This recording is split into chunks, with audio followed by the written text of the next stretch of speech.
کبھی سوچا ہے کہ ایک پوری قوم صرف اس لیے مٹا دی گئی کہ اس نے گناہ کو گناہ ماننے سے انکار کر دیا؟ یہ وہ لوگ تھے جو خود کو طاقتور سمجھتے تھے، جو برائی پر فخر کرتے تھے اور حق کو مذاق سمجھتے تھے۔ اللہ نے انہیں سمجھانے کے لیے نبی بھیجا، نصیحت بھیجی، حتیٰ کہ اپنے فرشتے بھیجے، مگر جب آنکھیں اندھی اور دل مردہ ہو جائیں تو پھر اللہ کا عذاب ٹالا نہیں جاتا۔ یہ کہانی ہے قوم لوط کی، ایک ایسی عبرت جو آج بھی انسانیت کو جھنجھوڑ دیتی ہے۔ حضرت لوط علیہ السلام اللہ تعالیٰ کے برگزیدہ نبیوں میں سے تھے۔ آپ حضرت ابراہیم علیہ السلام کے قریبی رشتہ دار اور بھتیجے تھے۔ حضرت لوط علیہ السلام نے اپنی زندگی کا بڑا حصہ حضرت ابراہیم علیہ السلام کی صحبت میں گزارا اور وہیں سے توحید، ایمان اور اللہ کی بندگی کا سبق سیکھا۔ اللہ تعالیٰ کے حکم سے حضرت لوط علیہ السلام کو مشرق اردن کے علاقے سدوم اور امورہ کی طرف بھیجا گیا، جہاں آج بحیرہ مردار واقع ہے۔ جب حضرت لوط علیہ السلام اس بستی میں داخل ہوئے تو جو کچھ دیکھا وہ نہایت دردناک تھا۔ یہ قوم فواحش، بے حیائی اور نافرمانی میں ہر حد پار کر چکی تھی۔ نہ حیا باقی تھی، نہ اخلاق اور نہ انسانیت۔ یہ وہ بدقسمت قوم تھی جس نے ایک ایسا ناپاک عمل اختیار کیا جو اس سے پہلے دنیا کی کسی قوم میں موجود نہ تھا۔ وہ اپنی نفسانی خواہشات پورا کرنے کے لیے عورتوں کو چھوڑ کر مردوں کی طرف مائل ہو چکے تھے، اور اس سے بھی زیادہ افسوسناک بات یہ تھی کہ وہ اس برائی کو برائی ہی نہیں سمجھتے تھے بلکہ علانیہ اس پر فخر کرتے تھے۔ حضرت لوط علیہ السلام نے دن رات اپنی قوم کو سمجھایا۔ آپ نے فرمایا، اللہ سے ڈرو، اپنے اعمال چھوڑ دو اور سیدھے راستے کی طرف لوٹ آؤ۔ لیکن قوم نے مذاق اڑایا، دھمکیاں دی اور کہا، اے لوط، اگر تم باز نہ آئے تو ہم تمہیں اس بستی سے نکال دیں گے۔ یہ قوم صرف اخلاقی برائیوں میں ہی نہیں بلکہ ظلم میں بھی آگے تھی۔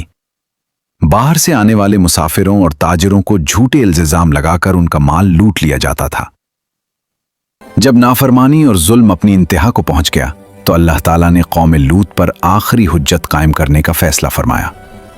اللہ نے اپنے دو خاص فرشتے انسانی شکل میں خوبصورت نوجوان مردوں کے روپ میں سدوم کی بستی کی طرف بھیجے۔ اس سے پہلے یہی فرشتے حضرت ابراہیم علیہ السلام کے پاس آئے۔ انہوں نے حضرت ابراہیم کو بیٹے اسحاق کی خوشخبری دی اور ساتھ ہی فرمایا کہ ہم قوم لوط پر اللہ کا عذاب نازل کرنے جا رہے ہیں۔ حضرت ابراہیم یہ سن کر پریشان ہو گئے اور قوم لوط کے لیے اللہ سے سفارش کرنے لگے، مگر فرشتوں نے کہا، اے ابراہیم، اب فیصلہ ہو چکا ہے، یہ قوم حد سے گزر چکی ہے۔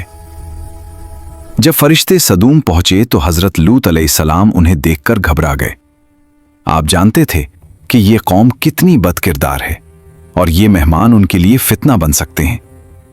حضرت لوط انہیں فوراً اپنے گھر لے آئے تاکہ کوئی انہیں دیکھ نہ لے، لیکن بستی کے لوگ کسی نہ کسی طرح ان مہمانوں کی خبر پا گئے۔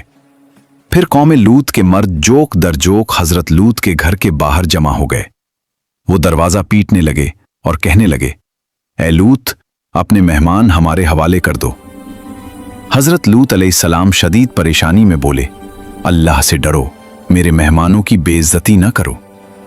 آپ نے انہیں سمجھایا، نصیحت کی، حتیٰ کہ اپنی بیٹیوں کا بھی ذکر کیا تاکہ وہ اس گناہ سے رک جائیں، لیکن قوم اندھی ہو چکی تھی۔ اسی لمحے فرشتوں نے فرمایا، اے لوط، آپ خوف نہ کریں، ہم اللہ کے فرشتے ہیں، یہ لوگ آپ تک ہرگز نہیں پہنچ سکتے۔ پھر فرشتوں نے ان سب کو اندھا کر دیا۔ وہ دروازہ تلاش کرتے رہے مگر انہیں کچھ نظر نہ آیا۔ اس کے بعد فرشتوں نے حضرت لوط علیہ السلام کو حکم دیا، رات کے آخری حصے میں اپنے ماننے والوں کو لے کر یہ بستی چھوڑ دیں اور پیچھے مڑ کر ہرگز نہ دیکھیں، سوائے آپ کی بیوی کے۔